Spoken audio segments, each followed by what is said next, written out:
दोस्तों, श्री बालाजी बागेश्वर धाम के चमत्कार की आज देश ही नहीं बल्कि विदेशों में भी बहुत चर्चा है। लेकिन बहुत से लोग बागेश्वर धाम में होने वाले चमत्कार की सच्चाई नहीं जानते हैं। बागेश्वर धाम की सच्चाई की बात करें तो हम आपको बता दें कि बागेश्वर धाम के महाराज श्री धीरेन्द्र कृष्ण शास्त्री, जिनको आज पूरे देश में बालाजी सरकार के नाम से जाना जाता है, उनका जन्म छतरपुर के एक छोटे से गाँव गढ़ा में हुआ था। उनका जन्म एक गरीब ब्राह्मण परिवार में ही हुआ था। लेकिन क्या आप जानते हैं कि आज धीरेन्द्र कृष्ण शास्त्री जी को पूरे देश में एक महान विद्वान और गुरु के रूप में जाना जाता है। उसके पीछे की सच्चाई क्या है? पंडित धीरेन्द्र शास्त्री आजकल अपनी राम कथा और दिव्य दरबार को लेकर बहुत चर्चित हो रहे हैं। कहते हैं कि वे उनके दादाजी की तरह छतरपुर के एक गांव गढ़ा में बालाजी हनुमान मंदिर के पास दिव्य दरबार लगाने लगे।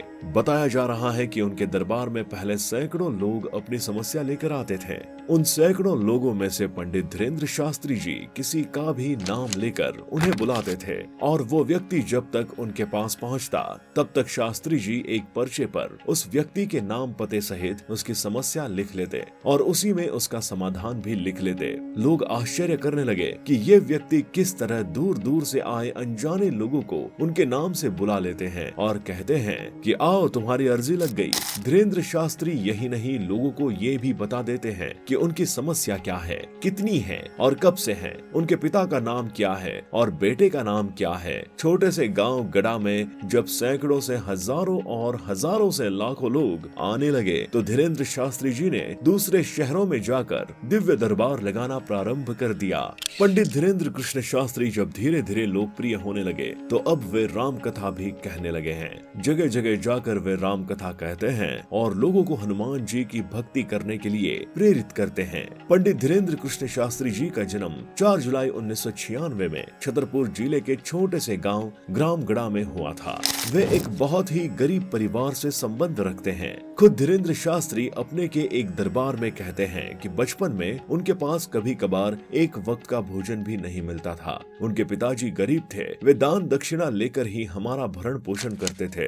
एक दिन उन्होंने उनके पिताजी को कहा कि हम भी पढ़ना लिखना चाहते हैं, वृंदावन में जाकर कर्मकांड पढ़ना चाहते हैं। उनके पिताजी के पास उस वक्त 1000 रुपए नहीं थे। उन्होंने गांव में कई लोगों से उधार रुपए मांगे कि मेरा बेटा पढ़ना चाहता है, लेकिन किसी ने उधार नहीं दिया क्योंकि सभी जानते थे कि ये चुका नहीं पाएगा तो तब वृंदावन नहीं जा पाए। दोस्तों, कई लोगों का सवाल होता है अभी वर्तमान में बागेश्वर धाम सरकार के पास कितनी संपत्ति होगी? धीरेन्द्र कृष्ण शास्त्री जी के पास वर्तमान में कितनी संपत्ति है? एक महीने में धीरेन्द्र कृष्ण शास्त्री जी कितने पैसे कमाते हैं? बागेश्वर धाम सरकार कथा करने के कितने पैसे लेते हैं? दोस्तों, वर्तमान समय को ध्यान में रखकर अगर कहा जाए तो बागेश्वर धाम महाराज किसी भी स्थल पर कथा के काफी अधिक मात्रा में पैसे लेते हैं। कथा के दौरान लिया जाने वाला पैसा किसी विशेष काम में खर्च कर देते हैं, पर्सनली खुद में खर्च नहीं करते। बागेश्वर धाम महाराज अकेले किसी भी कार्य को सफल नहीं बनाते, बल्कि उनके साथ जुड़ी हुई पूरी टीम का सहयोग होता है। किसी भी स्थल पर होने वाली कथा का एक टर्नओवर लगभग 1 लाख से 1.5 लाख रुपए होता है।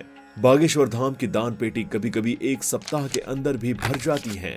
ऐसा कभी कभार तब होता है जब बागेश्वर धाम में भक्तों की भीड़ ज्यादा हो जाती है। बागेश्वर धाम में एक दिन में लगभग दान पेटी में 3 से 4 लाख तक जमा हो जाते हैं। बागेश्वर धाम की जानकारी कभी कभार 1 महीने में खोली जाती है, जिसमें लगभग लाखों की संख्या में धन पाया जाता है। बागेश्वर धाम में आने वाले धन का उपयोग बागेश्वर धाम में ही किया जाता है, जैसे गरीब कन्याओं का व्यवहार करना, बागेश्वर धाम में संचालित निशुल्क भोजन आदि व्यवस्थाओं को सुचारू रूप से चलाना।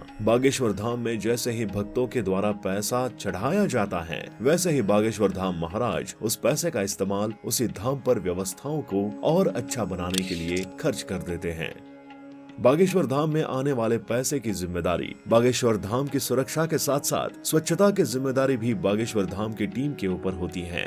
बागेश्वर धाम की साफ सफाई बागेश्वर धाम की टीम के द्वारा की जाती है। तो दोस्तों, ये थी बागेश्वर धाम बाबा की कहानी और उनके बागेश्वर धाम की रोचक बातें।